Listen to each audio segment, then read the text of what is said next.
Hello everybody, this is Gemini Jets 1975 coming at you with another model review today. This time we are doing a classic model review.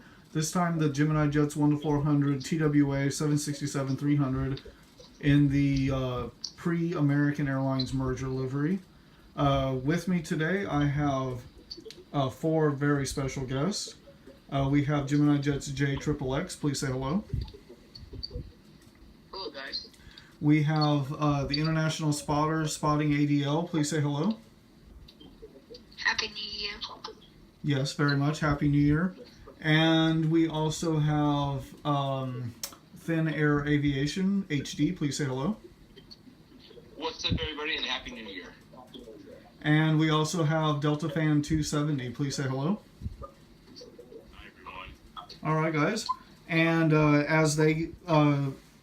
I will reiterate, Happy New Year, everybody. Hope you are safe and with friends and or family. So let's get started with the box as usual.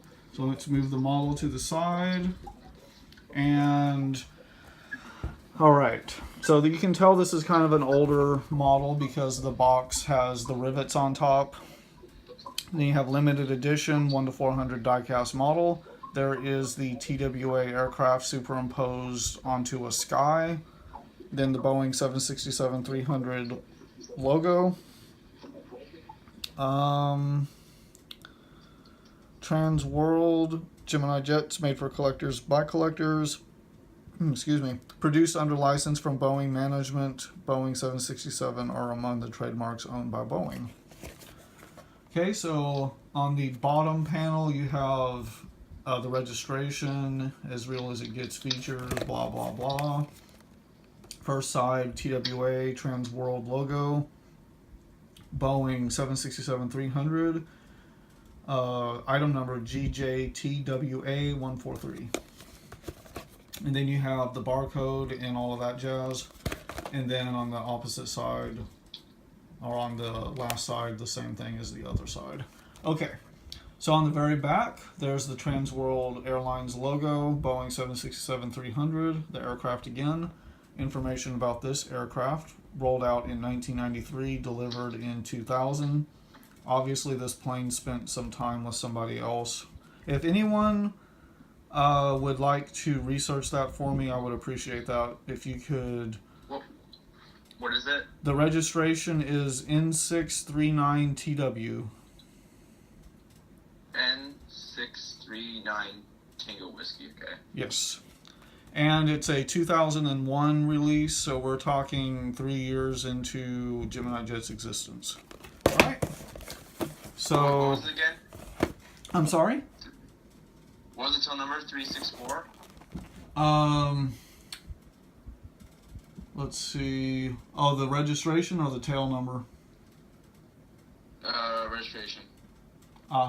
Registration N639 Tango Whiskey.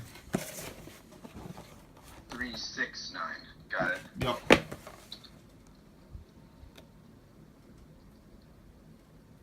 Oh, did you say 639? Yeah. Yeah, 69. Okay. Okay, so we have information about the 763. Here is...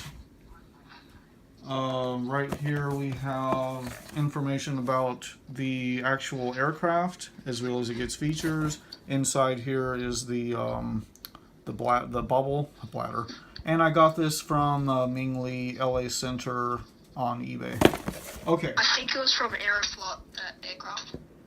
Okay, that's pretty cool actually. This is a Cessna 172. They must have reused it then.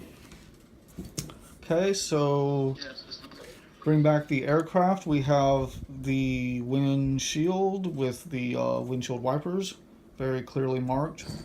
And then on the side of the aircraft, again, it's an early era model, so you can't really see the pitot tubes.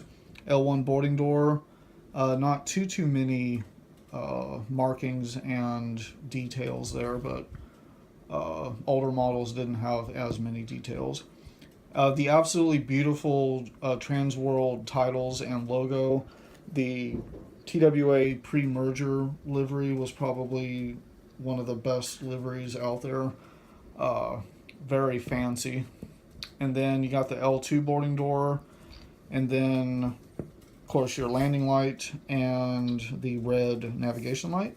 Got the white engines, no overwing exits, which is customary for the 763.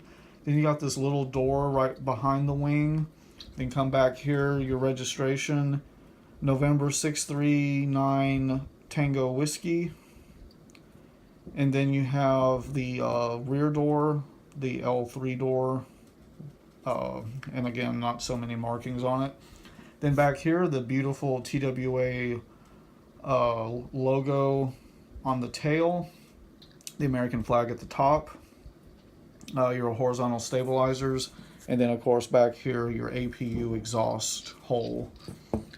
Then if you come around the other side, of course you have the same exact thing with the exception of right here your forward cargo compartment, and then back here is your aft cargo / luggage compartment. There's your registration once again, Trans World, at the silver, the gold globe. Very nice. It's kind of cool that they retain that. And then of course TWA. So a little bit of, TWA merged with American, or American actually bought TWA outright shortly before 9/11. And then immediately following 9/11, American began to dismantle the St. Louis hub. If anyone thinks that Trans World would have survived 9/11 due to their dire financial situation, let me know in the comments. I'd be interested in knowing your thoughts on that. Kind of a historical,